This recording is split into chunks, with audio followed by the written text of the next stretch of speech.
Okay, Nick Dutch, professional tarot reader of 11 years standing, back again one more time talking about tarot just because I can and because I love it.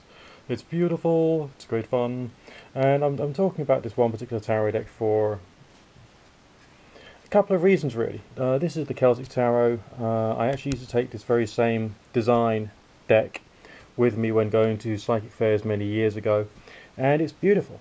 It is absolutely beautiful. I mean, the wonderful thing about how tarot as an objet d'art, so to speak, has kind of like evolved, is that it's just been designed to connect with different people with different interests and different fashions and different, spiritualities and politics and perceived senses of identity and so on and so forth.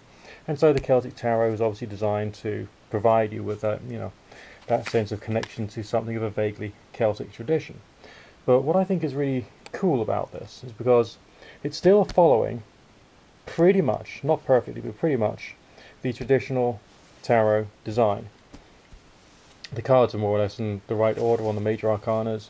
The court cards imagery is just quite pretty in its own right. Okay, the pips are boring as buggery, but that's what you get with a bunch of pip cards. They just like, oh great, there's like 5 like round things, isn't that wonderful? Oh shit. But there are a couple of reasons why I'm showing you this deck today, and that's because some people say, like, with the more eccentric tarot packs out there, are they actually following the original tarot traditions? Now, from the outset, what do we actually mean by tradition? Okay, what do we mean by tradition? Well, essentially, different people will say that this is traditional for this reason, that reason, or the other reason, but that's only their particular reasons for it. Okay. If you think about the earliest known divination cards that we know of through archaeology, okay, they go back about 500 years, and they were hand painted. Okay, they came with their own instruction booklet, so just like all the tarot decks you see these days in the New Age shops coming with their own little instruction booklet, that's following a tradition which goes back 5 centuries, known history. Okay, known history, 5 centuries. But they would, of course, these things here, right, they're mass produced, right, they're printed. But these other ones from Germany, they would have been like hand painted, very expensive, very exquisite works of art. So if they can have like pictures of birds and pictures of nature and all the rest of that, which is like used for fortune telling, divination, contemplation, meditation, and the rest of it, and these days you can buy literally tarot of the gummy bears, tarot of the tarot of the Care Bears.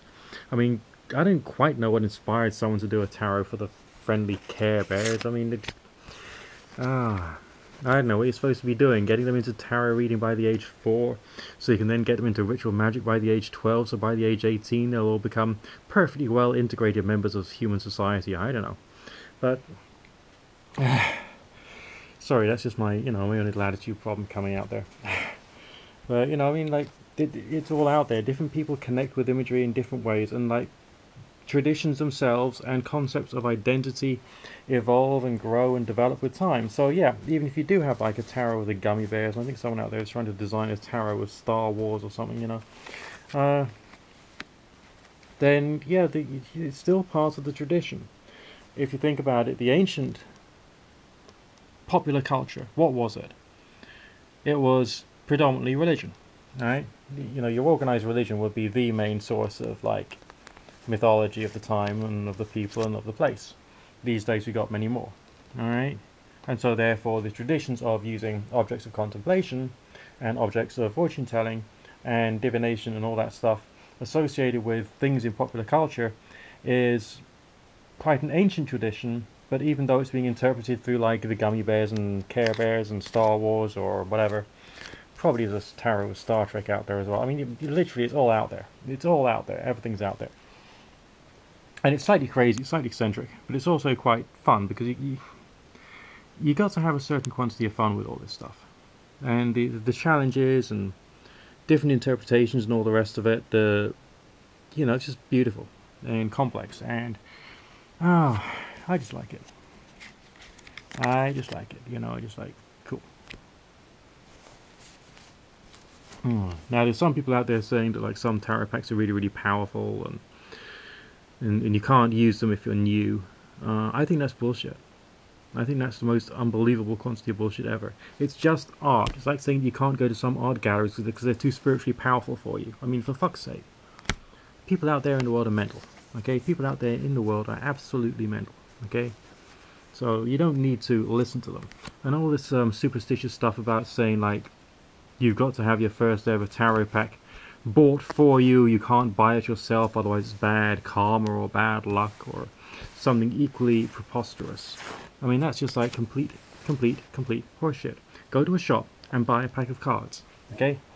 It's simple. The tarot was originally used to play a game called tarot. It's still being played these days. It's called French tarot. You can play it online. You can play the game French tarot online. Isn't that cool? Okay, you can learn how to play tarot, the original game, and play it online. So why would someone tell you that you can't buy your own pack of cards, your first pack of cards, because it's bad luck or bad karma, when essentially originally the cards were used in playing a game? It's like saying you shouldn't buy your first ever chess set. It's crazy.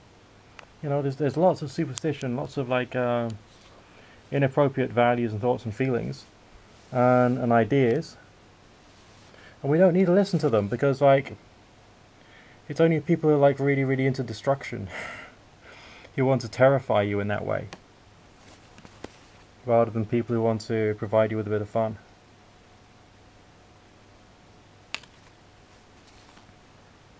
Relax, have fun. Get yourself a tarot pack, they're great fun.